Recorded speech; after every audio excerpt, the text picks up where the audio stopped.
Hello everyone, this is Nambernan, and today we'll be doing a video talking about what is coming up for MWP. Now, MWP is the Monotype Winter Premiere. It is a big team tournament, usually hosts a lot of ONs as well as regular current gen Monotype. But yes, when it comes to MWP, instead of talking about the other metagames, I will be talking instead about what might happen, because this is the next big team tour, so we will be seeing a lot of current gen get played. There's 3 slots for it, I believe, so we will be seeing a lot of current gen Monotype games, and I am going to attempt to show you what you may see and what developments may happen as a result of this.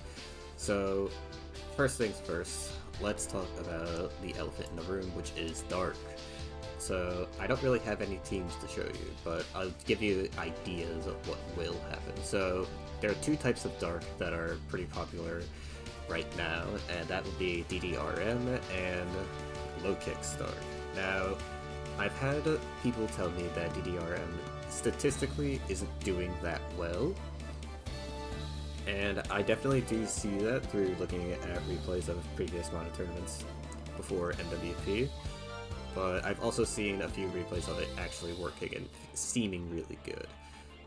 So it's a bit of a mixed bag. I think it's definitely not good in the mirror, especially if they have low kicks, but there are definitely some matchups like against water where it's very good. It can actually get a lot done, especially if you manage to deal with Urshifu. But yeah, aside from that, Dark is still generally just a very oppressive type. I wouldn't say oppressive, but very I'm not sure what a good word for it would be, but it's definitely like one of the main meta types right now. I wouldn't say it's very unhealthy, I would say it's very, it's just very solid, very good blindable type, and can just cover a lot of options and be very prepared for anything in the metagame. It's just a very strong type. I wouldn't say there's anything particularly overpowered on it though. Kind of just the entire type as a whole is just very good. There's no one Pokemon that's really carrying the type, I would say. Because like there's a lot of different options you have on Dark as well. Because before, Kingambit would be absolutely the #1 thing running Dark, but now you just have a bunch of other options. Because Samurott, Hisuian Samurott isn't really overtaking the meta on Dark, at least. It's still very good, but it's not like ubiquitous, I would say. And Tingley is also very good, but once again, that's also not a very hard to deal with spawn. It's just, Dark is a very solid type. And it has a lot of stuff that it can do very well. Because you have stuff like Darkrai, you have stuff like Greninja, you have stuff like Scarada, you have Hoopa Unbound, you have just a bunch of different Pokemon. And it's just a very solid type in general. Now, if you're looking at this video and wondering like what would be a good way to deal with Dark, 2 things have been brought up to me. So there are 2 types that may be anti-meta that may be brought against Dark. The first one is Fairy, which I'll make a team for that real quick. Fairy with Tinkaton specifically is being seen as a potential anti-meta pick into both Dragon and Dark, who are 2 very top types right now. And a lot of people believe that because of Sunfire being popular, and we'll get to that later, that Fairy, the popularity of Sunfire will make Steel's usage go down. And if Steel's usage goes down, because it hasn't been performing well lately, we will see Fairy actually come and rise up. Now, Fairy doesn't do well against Sunfire either, but it does have ways to deal with it. Ideally being Flutter Mane, Choice Specs Flutter Mane, or Bulky Flutter Mane, getting boosted in Sun, and using Power Jump to sweep the team. As well as other things as well. But yeah. But yes, Fairy would run something like Tinkaton, Flutter Mane, be your main mods. You can also use Clefable. Hatterene is also very important.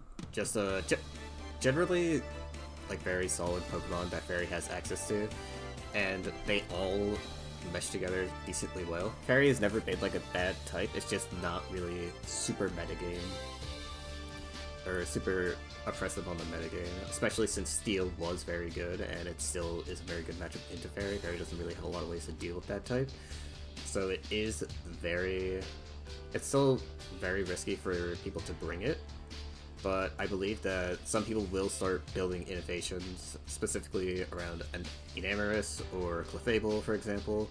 I've seen a couple of different Clefable sets, specifically Keyberry Clefable and other combine sets or itemless. But yeah, Fairy is definitely looking to be one of the types that's going to help deal with the rise of Dark, as well as Dragon, which we'll get to later. But yeah, Fairy is one of the types that you'll see, and the other type that you'll see is Fighting. Now, I'm not going to make a team for that because you already know that I have a lot of experience with Fighting, but Fighting just naturally counters Dark. It always has, like, throughout the generations, it's always done very well against Dark.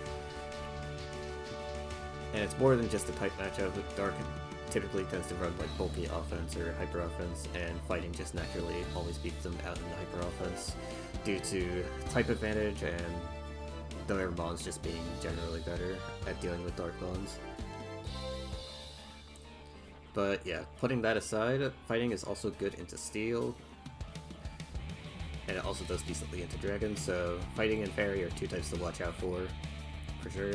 Now, I'm going to show a replay real quick of, well, spoiler, but yes. This replay showcases,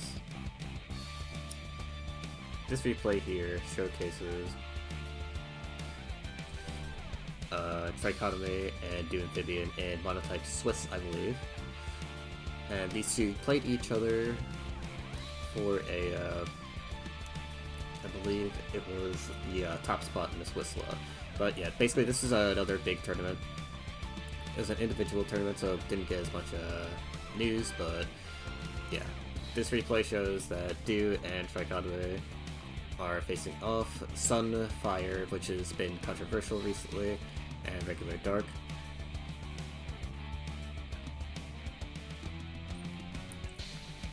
And Dark, Trichotomy is using a DDR and Dark team. So yeah. So let's just take a look at the replay. Now, as you can already see, Roaring Moon gets that photosynthesis buff, which is very good against Sun. And it also has...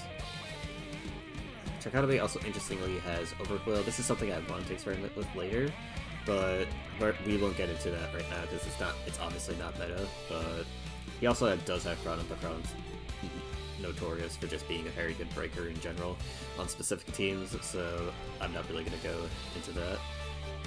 But yes, Sunfire has been a very big talking point lately. In fact, there's recently been a suspect test talking about Heat Rock and banning it, and as of today, like literally today, like a couple of hours ago, it just got, it escaped a ban, which I'll make a video talking about that later. This video was originally going to be talking about Heat Rock, but the suspect took way longer than I expected, so I wasn't able to do that, but there will be a video about that as well, sooner or later. But yeah, back to this game. So, as you can clearly see, Dew is having a hard time dealing with the amount of offensive pressure that Dark is putting out, and because of Roaring Moon, he wasn't able to really get like a very strong start against Trichotomy either. Now the Dark Pulse punch there is very unfortunate, obviously, but Volcarona does find an opportunity to set up, but unfortunately, once the sun goes away, Crawdaunt can just finish Volcarona off. Okay, that was another lucky punch. Hopefully he doesn't get another one here.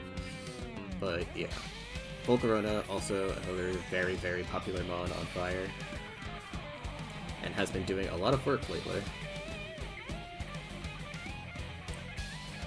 As we see the morning sun. Sun is now gone, and Crawdaunt can now one-shot Volcarona. Now, this is another revelation, so we're going to pause pause the replay here real quick. So Volcarona on Sunfire has been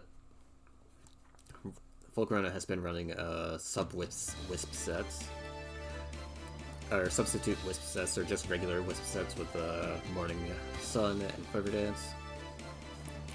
And it's just running mono attacking fire, or sometimes it runs mono attacking bug bows as well.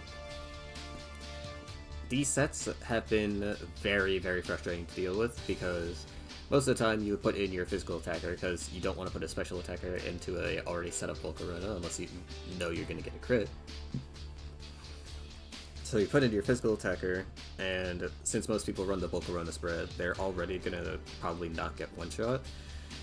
But now Volcarona burns your Pokemon, and now you're even less likely to kill them. And you might also have to deal with Sun as well on top of that. So even stuff like Water might struggle to deal with Volcarona. Like, for example, Urshifu Rapid Strike, typically a common Volcarona check. That mon can actually struggle to kill Volcarona if it gets Wisped, and if it gets red on the switch. So this revelation is actually very important because this will definitely be a set that sees a lot of use if Sunfire is used in MWP, which it likely will, especially since it escaped the ban and there's a lot of strong opinions on it right now. But yeah, we'll move on with the replay. So we see a Sucker Punch and see the Vinyl Flamethrower. Here comes a Crawdon, one-shotting Volcarona. Because, as I said, once the sun goes down, can't really do anything. See Aqua Jet from Crawdon, bring the Cerulege to its sash, get the Poltergeist. So unfortunately, Amphibian is not close combat on the Cerulege, which will unfortunately cost him the game.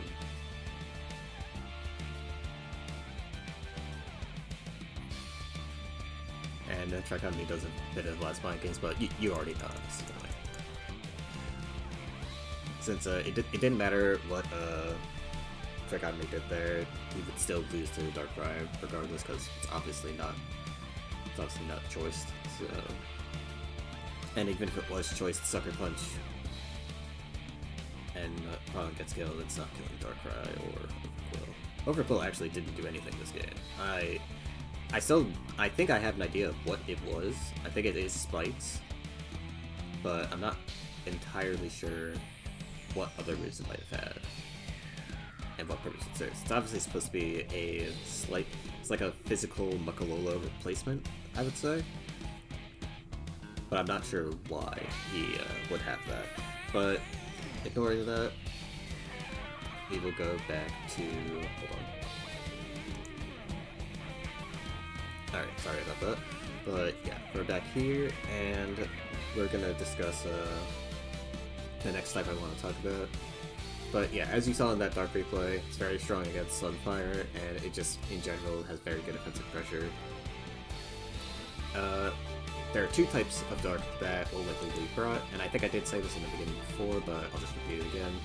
Low Kicks and Roaring Moon are going to be the two main Pokemon that are going to be seeing a lot of play. Low Kicks is very good in the Dark Mirror because it kind of just clicks first impression on almost anything and does a ton of damage to it. So it will be a very big threat for sure. Especially since it can KO a very set up Roaring Moon, it can KO Greninja, it can KO Meowscarada before they're even able to do anything. Like, it's just a very good blanket check to a lot of the strong Dark types in the metagame. Now, does this mean Bug can potentially be used? Yes, Bug has been shown to be useful in certain matchups, but it's still a very dangerous type to bring due to its losing matchups to Steel. It can actually do fine against Steel with Volcarona if it's properly played, but it still has to worry about Dragon, for example. Dragon's a very tough type for Bug to deal with. Also struggles with other types of Dark teams as well. And Sunfire is definitely not something that it wants to see, so Bug is a bit risky still, but I'm sure if L-Trank is in MWP, he will find a way to make it work. But yeah, that's it for this type, that's it for Dark. So let's do a little checkup on flying. So flying has been in an interesting spot lately. It has been seen a lot. Like, it's very omnipresent. Anyone who's been highlighter obviously knows that flying is a very powerful type. But when it comes to tournament play, prepping for flying is actually not as bad as you would think it is, because it's very simple to run the classic bolt beam stuff to deal with the powerful Gliscor Articuno core. But with that being said, some types do have a bit of trouble dealing with that, so they end up just running more offensive archetypes that can help break through that strong, bulky core. So I'm gonna reference Sunfire again. Sunfire can break through the flying core pretty easily with Ogerpon. You also have fighting can also deal with the flying core pretty decently as well with specific setup. Other types don't really have super easy ways to break the flying core, but Dragon does have stuff like CM Latias, and Dark obviously has access to Choice Band Yaskarada that can do very, very big damage to flying types. And Choice Spec Super Ninja as well can also be a big threat to flying types as well. Just, there's a lot of prep. There's a lot of stuff that's already done to fly, so it may not be as common as you think, because people are actively thinking about it. And a lot of the people who are playing in these stores are definitely going to know that people are thinking about flying and will have countermeasures to it. So the flying teams that will get brought are likely going to be a bit more offense-oriented instead of the very stally stuff that we have been seeing. The two Pokemon I have shown right here being the main bonds that you might see. So Enamorus would be running a contrary set, most likely Choice Scarf, but it could also be mixed Superpower, Moonblast, with either Life Orb probably not, but Expert Belt, very likely. Heavy Duty Boots as well, could also be very likely, so it doesn't have to deal with rocks. But yeah. And Dragonite would be brought as a countermeasure. There's two types of Dragonite set that I would actually end up using. On fatter flying, it would probably end up using the Thunderwave Dragon Tails Roost set. Although I believe that's done better by Gyarados these days. But it is possible that that set could come up. And the regular Dragon Dead set, or the Choice Band set, those sets are also pretty common. Choice Band set is less common nowadays because rocks are somewhat easy to get on the field, especially with the amount of Stealth Rocks, the amount of Pokemon that got Stealth Rock this generation. So, and rocks are the only thing that stop flying. And one of the main things that flying does do is it's immune to spikes, and its immunity to spikes is permanently going to make it like a very strong type, because you're basically required to have rocks, and if you decide to skip on rocks because you believe everything has boots, suddenly the defensive core flying just becomes even more impossible to deal with, because now they're not even getting chipped by 12%, so stuff like Corviknight and even Gliscor are just surviving for way longer than they have any right doing it, and it becomes incredibly frustrating to deal with the type. So we're going to be seeing a lot of counterplay for flying in the future, and the way they might get around it is definitely by using slightly more offensive Tornadus sets, and also using the two Mons, as you can see here.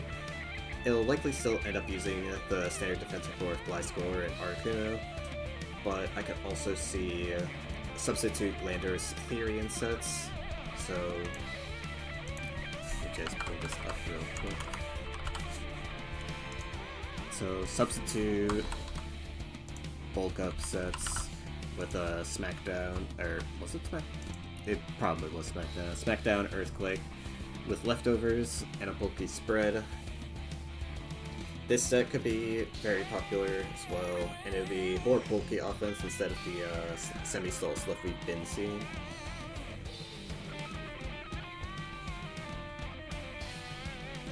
The real question is whether or not we will see Moltres a lot. And I think with the somewhat Fall of Steel, we won't see Moltres that much, especially with how popular Dragon is, but there is a good chance that Moltres also still makes a lot of appearances too. With its defensive set, that is. But Dark's prevalence and the threat of knockoff being there might dissuade a lot of people from having to deal with both Articuno and Moltres not needing to get their boots knocked off, because it's one thing if Landorus, or it's one thing if Enamorus loses its boots, it's fine, it loses 25%, it can still come in and be a threat. If your defensive Pokemon loses their boots and you have a hard time getting rid of those rocks because they're constantly pressuring your Corviknight, it can be very difficult for you to actually use Moltres properly. So you can still play around it, but I think a lot of people in MWP will probably not use Moltres very often. They'll still use Articuno because Articuno is just absurdly good on flying, but they're gonna have a harder time justifying Moltres in the builder. And as I said before, Moltres won't fit very well on the bulky offense archetypes that are going to be popular when this goes around. So I don't really have any replays for flying specifically, because flying is just kind of an omnipresent type, and we'll probably see it in the other replays we go through. But yeah, I just wanted to talk about flying. Now, when it comes to types that will deal with flying, we won't see ice, I can tell you that right now, because unless that person is genuinely insane, people will not bring ice, especially because they are thinking that people will bring flying a lot, due to how much people are prepping for it. And ice just doesn't really cover, besides like Dragon, ice doesn't really cover a lot of other matchups in the metagame that are very important. It doesn't really beat Dark that well. It can be very annoying for Dark to deal with, don't get me wrong, but it doesn't super beat Dark, I would say. And Dark can still be very, very annoying for it to deal with. And don't even get me started on Sunfire. Sunfire absolutely destroys ice. But yeah. Ignoring that, we already talked about the many different countermeasures that different types have had for flying in the past. So we probably will just see a lot more of that. Choice Band Yaskarados, or the mixed, or not mixed, but the CM Latioses, or not Latios, but Latioses on Dragon. It's very likely we might see a lot of that to deal with the outside of flying. There's also Power Gem. It's also Ghost, and potentially to use Power Gem. Power Gem Fluttermane, sorry, the name blanked on me, but yeah, Power Gem Fluttermane would be another big development that could destroy flying, because Power Gem, even though Articuno is specially defensive, it can't take Power Gems from Fluttermane very well, so having to choose between sending in your Corviknight to a Shadow Ball or sending in your Articuno to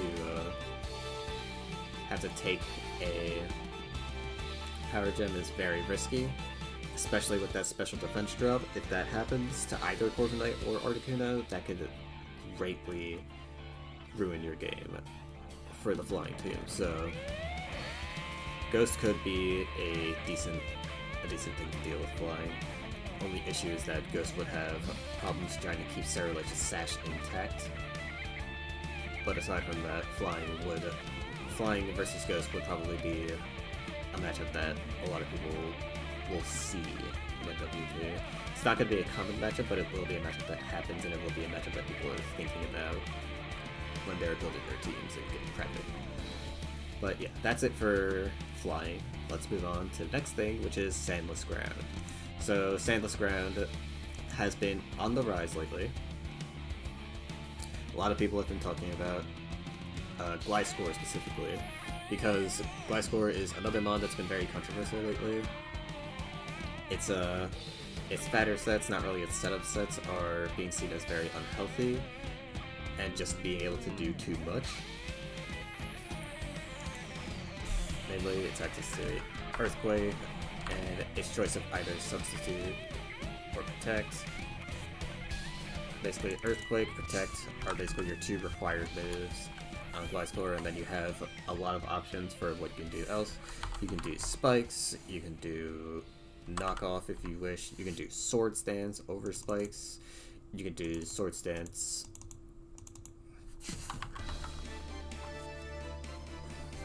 You can just do a lot of stuff on this Pokemon, and it'll just be good. You can also do Substitute instead of Sword Stance as well, and just run a bulky rune or bulky EVs, and you will find yourself just being able to tank a lot. I've actually played around with this mon quite a bit, and it does do a very good job at walling stuff for Sandless Ground. Sandless Ground typically tends to be on the bulkier end, but there have been offensive Sandless Ground teams formulated lately, so I will actually show a couple of those. So here's this one. This one doesn't end up winning, but you can see the idea that is brought here. So this guy actually brought offensive Goodra. This is another Monothem Swiss match, by the way. I believe this was in round 8. But yeah, we have Tinglu and Quagsire being hazard setters. Tinglu bringing in a lot of pressure with Ruination, making it hard for Skarmory to do anything, or switch in safely. So we see, and also do take note of the Steel team here, because this will be brought up again. But yes, we see the Spikes. Fortunately, this Tinglu does not have Whirlwind, so it can't force Skarmory out. You get the U-turn from Landorus.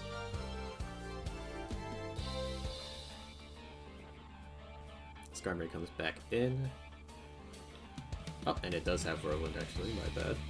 So it does have the Whirlwind. Now Skarmory's in a really bad spot if it wants to come back in. Caesar takes a ton of damage. Gets the close combat off on Tinglu, but Tinglu is still able to take it really well because that bond is incredibly bulky. See Clodsire come out. Stealth Rock goes down.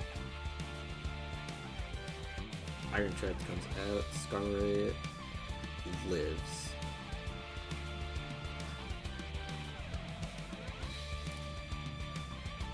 Skarmory lives, and the Rapid Spin goes off. Now, one of the biggest issues with Sandless Ground, and as you can see through this replay, its only method of removal, or its only viable method of removal, is Iron Tread / Great Tusk.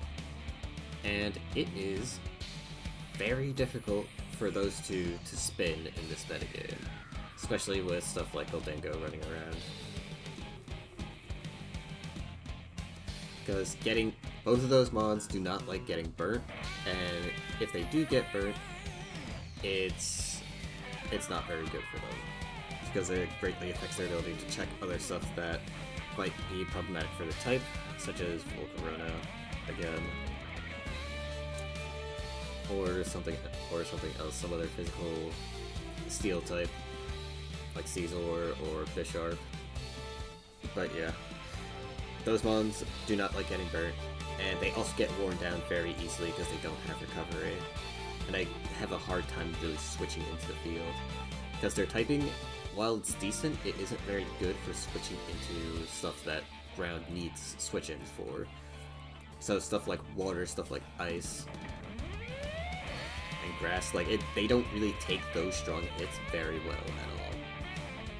Especially Great Tusk. Great Tusk does not take those hits very well at all, but they are still the meta option for removal, so it's not really much they can do about that. But yes. So we'll just skip through this replay because it does take a bit. This does take quite a bit. But yeah, we have the Ice Spinner, that's going to be very common. And we have Gliscor doing Gliscor stuff, but it doesn't matter because Ice Spinner kind of just ruins this entire team, sadly, especially once Quagsire goes down. And as I said before, Iron Tread just gets worn down really easily because if you don't give it a balloon, it gets worn down by Spikes. If you do give it a balloon, it no longer has leftovers recovery or another item that would be very good on it. And and not having that recovery makes it very easy for him to get worn down and just removed from the game in general. And with the amount of spin blockers and stuff like that, constantly like making it hard for you to get any progress done on that Pokemon, Sandless Ground is a slightly risky archetype, but it is on the rise, and there may be developments done to potentially limit these weaknesses. Maybe they'll use Excadrill instead, maybe they'll use some other Pokemon on ground that would maybe we'll see more Great Tusk actually, because usually it's Iron Treads, but Great Tusk hasn't been seen a lot on Sandless Ground. It's very possible that with how strong and popular Dark is right now, that they will start using Great Tusk. So we'll be on the lookout for that. But yeah, ignoring that. Yeah, Sandless Ground can obviously be beaten by a lot of the strong types. Like Dark can have a very good time against it because it has both Greninja and Yaskarada, who can just kind of bully the type really easily. Because if it's Choice Band Masquerado, they kind of just click Flower Trick and things just die. If it's Choice Specs Greninja, it clicks Ice Beam and things just kind of die unless you have Mamoswine. And Mamoswine gets worn down by Spikes. So Dark has a decent time against it, Dragon has a decent time against it. It's why Sandless Ground hasn't been seen as particularly super meta, but yeah. That's it for Ground. Next up, we will talk about Raging Bolt Dragon. So, Raging Bolt Dragon is something that has been on the rise, and recently its popularity has actually caused a couple of other Dragon archetypes to fall off, namely stuff like Dragonite on Dragon, for example, has a kind of lost its luster due to Raging Bolt just being a much better priority abuser. Because comparatively, Dragonite's extreme speed just doesn't do as much, and the additional +1 priority is just not doing enough to justify the things that Raging Bolt can just straight up blanket check, such as Greninja, which is very important for Dragon, because Greninja not being able to click Ice Beam is incredibly valuable.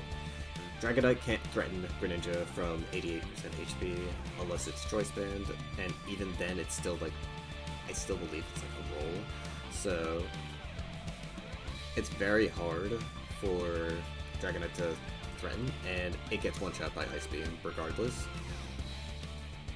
So it's very hard for that Mon to get progress done against Greninja, and if you decide to sack Dragonite for that, you're down a Mon, and now you have to...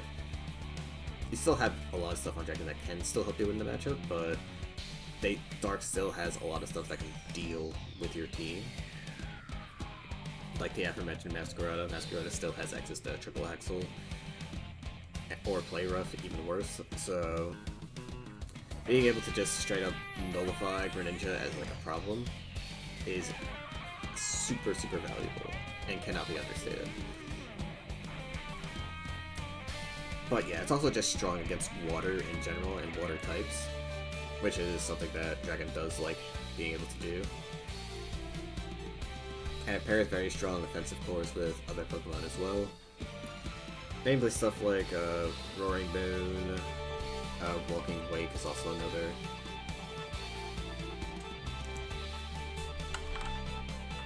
Dragonful is also another. But yeah, it just does very well with the Pokemon it works with, due to the fact that they're all incredibly strong.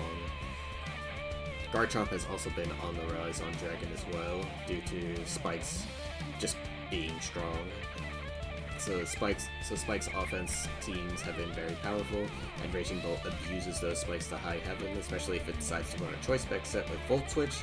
Suddenly you have a Volt Switching Raging Bolt, and you can have a Flip Turn Walking Wake along with that.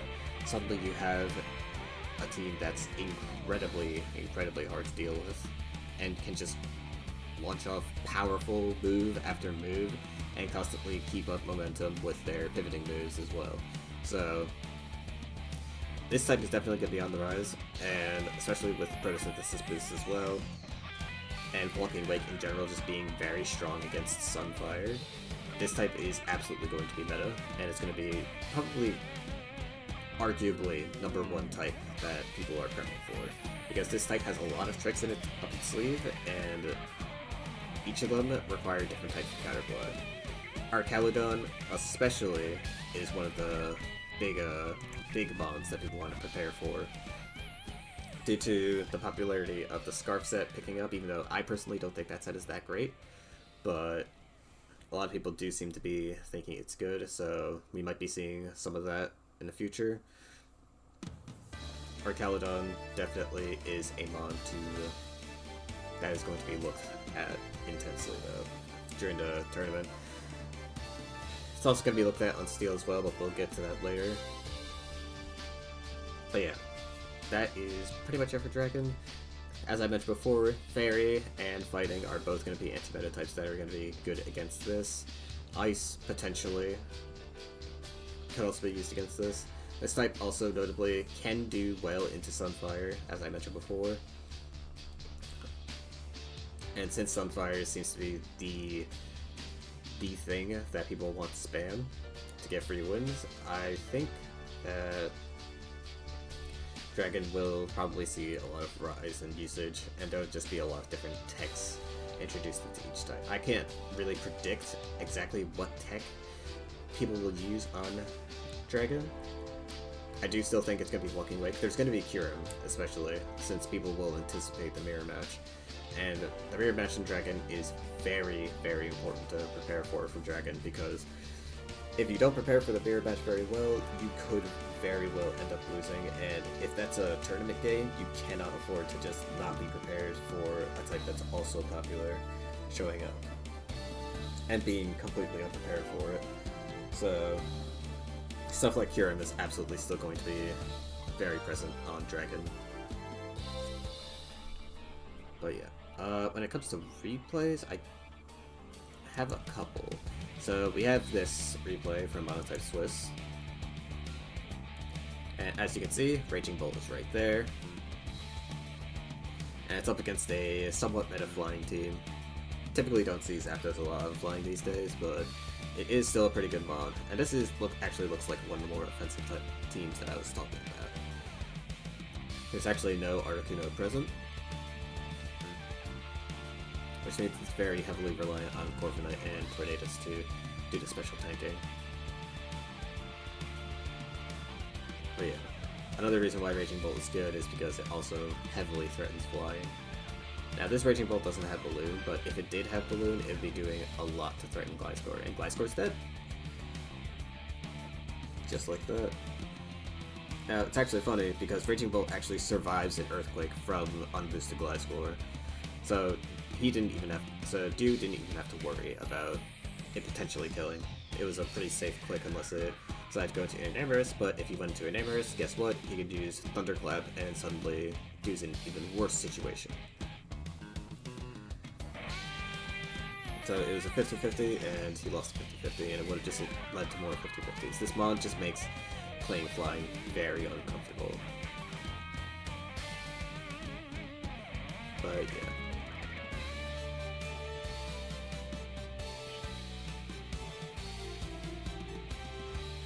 So Tornadus uses its regenerator here. See Corviknight come out, getting that very crucial defog off. Tornadus takes another brutal hit. See the Bleak Storm come out, minus speed. This Bleak Storm on Dragon Bolt could be very unfortunate, because most Dragon Balls these days apparently run Infiltrator instead of Clear Body. See a heavy slam from Goodra. That's also another thing that I should mention. Goodra and Archaludon just form a super solid defensive core. Despite them being the exact same type, for whatever reason, they just work really well on their different respective ends of the spectrum. So they're just going to be very omnipresent on Dragon. And having a way to deal with them is definitely going to be important for this tournament. So that is something to also keep in mind.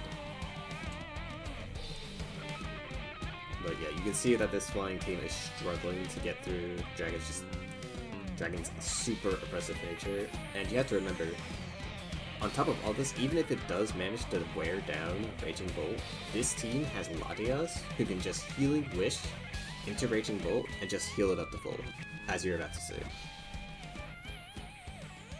So Raging Bolt was able to take all that abuse and it just gets completely revived. So it takes out Tornado's T and Gliscor and it's full HP with everything to show for it. And Dragonite's going to struggle to do anything to our Caledon here. Well, it's not going to struggle, but it's definitely not going to make a ton of progress. And it does die in the process. But this does leave Enamorus free to come in. Enamorus doesn't fully sweep here because Goodra is still alive. Although it is at a pretty critical HP. So Dude's probably not willing to risk it yet, especially since Raging Bolt, again, blanket checks it. And with no flying immunity, or no electric immunity, this team falls apart. This is a perfect game to show you just how powerful and strong this archetype of dragon is. This flying team is pretty well constructed, but it just cannot deal with Raging Bolt's constant spam and assault of Thunderbolts and Healing Wish Latias support. It's very impressive. It's very oppressive and hard to deal with. But yeah, that'll be it for Dragon.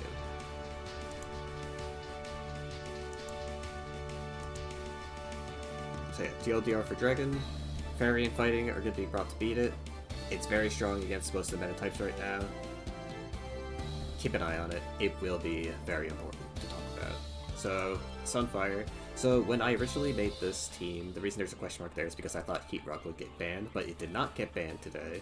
So now I can actually say that this is something we will absolutely be seeing in this tournament, because Sunfire is one of the most spammed things on the ladder. It's not super oppressive, in my opinion, but it is something that is very, very omnipresent on the ladder, and it's been a hot talking point for a lot of people. Now, I do believe that this is still a very strong archetype, and I think it will be prepped for in tournament replays, or in tournament games. But I do think that the types that are going to be brought will have this type in mind. Now, this type isn't really that creative when it comes to building, it just kind of runs the same thing over and over again. We might see Sui and Arcanine for attacking against flying. We might see Torkoal get brought for the hazard removal importance against something like Dark. There could be a bunch of different techs that Fire can bring, especially since it has a large pool of mons to select from. But the mons that it does have right now, especially Volcarona makes it incredibly hard. The Wisp set, as we saw before, is very, very dangerous and will be constantly thought about when trying to prep for Fire. So Fire is going to be very, very impressive. Or not impressive, but it's going to be like a dangerous type to lose to, because if you're not prepped well for Fire, you will get destroyed, and it can feel like soul crushing to lose to. So this will definitely be one of the top types to worry about. I would say it's probably number 2, which is shocking because most people would say that Dark and Dragon are like the main types to worry about, but I genuinely think that Fire is probably one of the other bigger types to worry about in this tournament, because what it does is way too solid. You have to constantly think about whether or not you lose to Sunfire or not, because if you lose to Sunfire, it's going to be brutal, and your team will probably get angry at you. So keeping this type in mind is definitely going to be something that a lot of tournament players will think about. But yeah, like I said, it's going to be it's usually the same 6 mons. It's usually Ceruledge. What is it? Ceruledge. Who else? Cinderace, Heatran, and it's like generally the same mon over and over again. Volcarona. But yeah, these are generally the main 6 you'll see. But Ninetales might get replaced with Torkoal, as I said before. Ceruledge could be replaced by another physical attacker, or it could be replaced by a special attacker. Doesn't really matter. Heatran will always be there. Volcarona can run a variety of sets. It could be regular Volcarona, it could be Solo Bug Buzz, it could be a lot of things. It might run Solo Bug Buzz to deal with certain Dark teams. That is actually a very, very scary thing for a Dark team to deal with, because if it's a Mono Bug Buzz Volcarona, they will have an incredibly hard time dealing with it. So that is something to look out for. It may not be common, but it might be something that someone brings, and it could be brutal. It could be brutal. But yeah, don't really have any replays for Sunfire specifically. We'll probably see it a lot in passing, but yeah. When it comes to the stuff that beats Sunfire, like I said before, Ghost, any Mon with Photosynthesis Pokemon, so Dragon, Dark, Ghost, Fairy, any Pokemon with Photosynthesis Pokemon is going to be looking very strong in order to counteract Sun, because stopping Fire from using Sun will do a lot to make it easier for your team to work around it. Especially since they don't want to be at a disadvantage for setting up their own buff. So stuff like Walking Wake Water, Walking Wake Dragon is going to be stuff that's probably brought to tech against Fire. And Ogerpon is also going to be a very tough mon to deal with, but it is still one of the few mons vulnerable to hazards, always due to the fact that it has to carry an item that isn't heavy duty boots. So yeah. And Fire can get worn down pretty easily, because Ceruledge is very susceptible to hazards, and Cinderace, while it is very good, can still get its boots knocked off, or just it'll generally find a hard time switching in. But yeah, Sunfire, very, very dangerous. Be sure to keep an eye out for it, because it can probably steal away games and look effortless in the process, but it's just the nature of offensive types in this game. They usually do crush matchups very easily. Next up we have Steel. So Steel is actually on the fall, as I mentioned before, but there's 2 types of Steel that I typically see. It's usually Skarmory, bulky offense, with either Bisharp or Scizor as your Swords Dancer, and it's that, or it's more standard balance team with Corviknight over Skarmory, Arcaludon, and Goldango, or Hex Goldango as your main threats.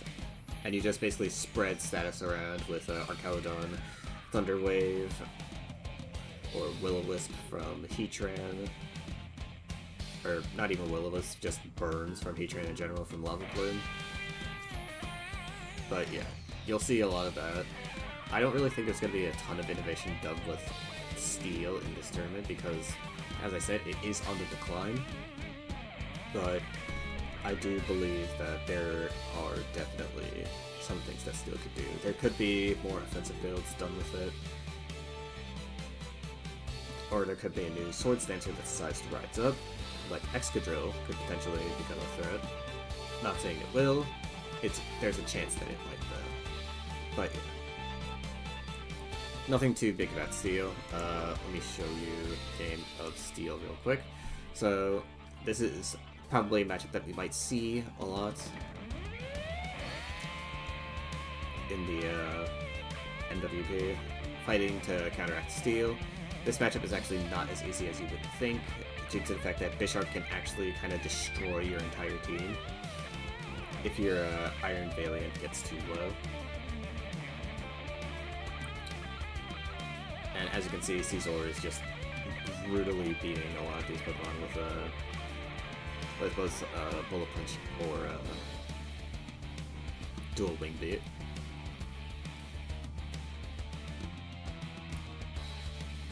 We get a singular spike down, and we see that's not the mix set. Otherwise, it would have stayed in for sure. Yeah, fighting is just getting absolutely brutally beaten. Shiba Berry, very common on Sword Stance sets for that Pokemon. For Iron Hand specifically. Gallade comes in with the Assault Vest set, and it can do a decent amount of work, but it's going to get crushed because it's super physically frail. Earthquake comes in, putting Goldingo to tank literally anything from this mod. And yeah, you can see already why this matchup is not as easy for fighting as you would say, as you would think. It's still, fighting can still do a lot in this matchup, but it's going to be a bit difficult. And as you clearly saw here, this team was very prepped for fighting. With Dual Wing Caesar, which is common by the way, and this Goldingo set, this fatter Goldingo set. I don't even... Oh, this might have been Scarf actually, but yeah. Goldingo, Skarmory, and Caesar make this very hard. If this was a Bisharp comp, fighting would have a much easier time dealing with it, but because it's a Caesar comp, it's actually a lot harder. So that's going to be one of the dynamics you have to worry about when bringing fighting. Just making sure you don't lose to Caesar. But it's very likely that you might still end up losing to Caesar anyway. Another replay with Steel here is going to be Steel against Flying. This used to be a super common matchup, but I believe that we won't see as much of it anymore due to the so-called Fall of Steel. But yeah, we'll just take a look at this game. So you can already tell, first things first, Skarmory is almost completely useless because it can't set spikes. And it basically being down to move is so bad for this mod because now it essentially just does almost nothing. Most of Skarmory's value is placed in the fact that it can put down spikes while rolling stuff, which allows it to make significant progress. But without its ability to do that, it kind of just sits there and is just a big fat blob that doesn't really do anything. So yeah, Skarmory in this particular matchup is going to be very hard to use. It's going to mainly be used to check Dragonite specifically, but check Dragonite and also stop potential Sword Stance Gliscor, but we don't know which type this Gliscor is yet. It's kind of a roulette to figure out which one it is. But yeah, this Gliscor is Knockoff and Earthquake. Let's see the Whirlwind. Get Gliscor out. Gliscor gets swapped out again for Skarmory. We do not see another Whirlwind. See Arcaludon come out.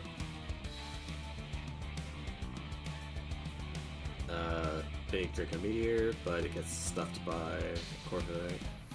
See Goldingo come out to prevent the defog, but it's predicted and they go into a U-turn. We see Tornadus. Tornadus gets a free Nasty Plot off, and yep, this is another example of the more offensive flying that we mentioned before. Instead of Assault Vest, we are going to see some Heavy Duty Boots Nasty Plot sets from Tornadus, and you can see Enamorous and Draconites on the type as well. Also another no Arcanine, interesting. But yeah, this is probably the flying you might end up seeing instead of the standard fat flying. And as you can see, it's doing a very good job taking down this team. Because this Steel team is reliant on spikes making progress, it's actually unable to do much else. Because Stealth Rock can only do so much. But the Caesar is in a very particularly good state. But Gliscor can check it with his blood.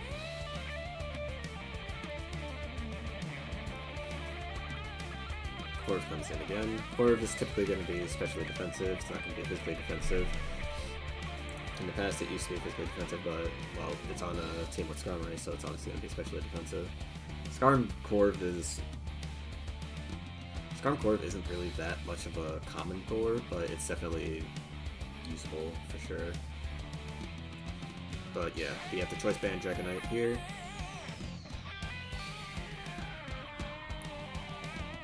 Corviknight comes out.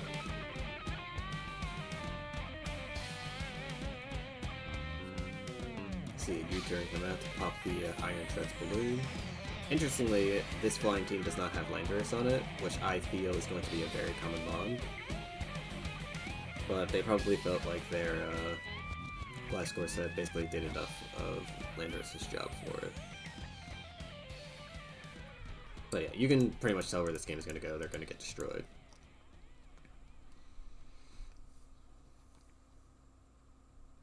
Because he lost the C-Train against the Heat Wave spammer, so it is what it is.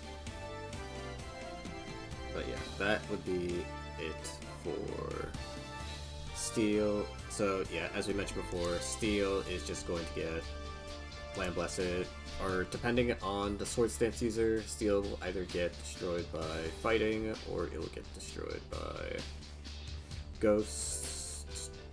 Yeah, Ghost. Because Ghost can actually do a lot of spamming against it, especially with a Cerulege.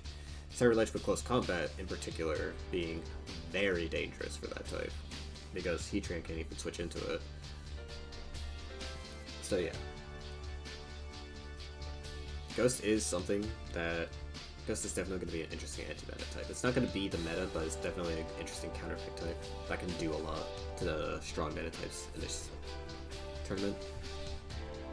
But yeah, and then there's Rainwater. Nobody plays a Rainwater because no one in tournament usually uses this, but this is seen as a very cheesy matchup fishy type. So yeah, Rainwater basically the same as Sunfire. Essentially, you just kind of run Pellet Burn on like a bunch of breakers. Barraskewda, most common one. But an interesting development of Rainwater has been the addition of Basculegion Female. So this Pokemon is grown as a Choice Scarfer for some reason, and it apparently does a lot of good work. It is a Water Ghost type, which is unique for Water. Well, not unique, but you know what I mean. It's very good on Water, and it can do a lot of good stuff. Because obviously, it's not like the super swift swimmer that you really need, because Barraskewda is already ludicrously fast, but with adaptability or Mold Breaker, it can actually do a lot, like ignoring water absorbers like Gastrodon or Clodsire, most importantly. Now, to be truthful, I don't know all the sets that these people who use Choice Scarf Basculation use, but just from my experience with using Water and this metagame in general, I do think that Mold Breaker is probably going to be what is used. Adaptability, very likely to, but Mold Breaker is probably going to be used because it denies the Water Absorb from those Pokemon, especially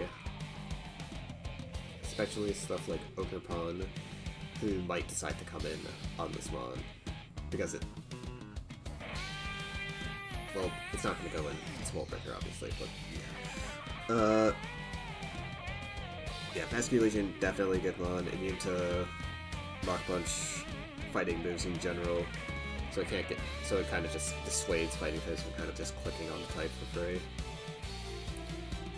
It's a definitely a unique mon on this type for sure, and it's also decent on Rainwater, so be sure to stay on the lookout for that. But yeah, that is basically it for the types. Now, if you want my overall opinion, I think that this will be a very crucial tournament in seeing just exactly where this metagame lies, because a lot of people are saying that this metagame feels either stale or that there's things that need to get banned desperately. There are people crying for Gliscor bans, there are people asking for Heat Rock bans, as we know, because there's a suspect test. And there's also people asking for Arcaludon or Goldango to get banned. There's a lot of stuff. There's a lot of frustrating Pokemon and a lot of frustrating feelings in the community right now. And this tournament is going to be paramount to whether or not action is taken. If we see a lot of Sunfire, maybe we will revisit Heat Rock. Or maybe we'll see if maybe Ogerpon or Volcarona needs to get banned. Who knows? Maybe we see that Dark is oppressive and maybe there is another one criminal Pokemon on it. maybe that's the case.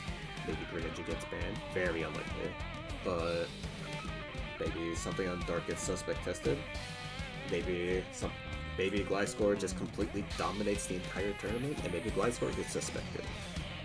This tournament is going to be very, very important for the development of this metagame and for how Monotype will go on for the foreseeable future for this generation.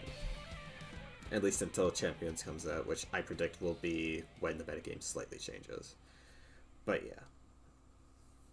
That is the state of Monotype at the moment, pre-MWP.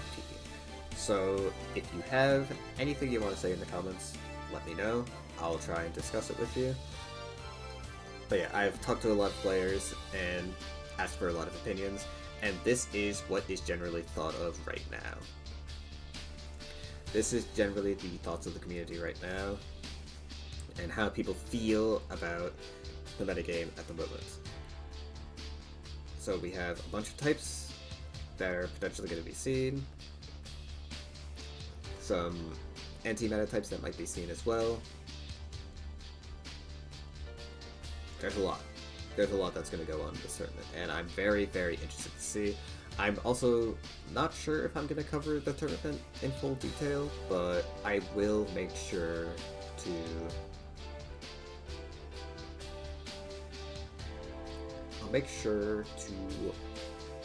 stream, or not stream, but at least record the draft if I'm actually able to make it. I will record the draft for the tournament, as I usually do. And I'll do that. But aside from that, be ready for my video on Heat Rock in the coming future. And I will see you guys next time. Take care.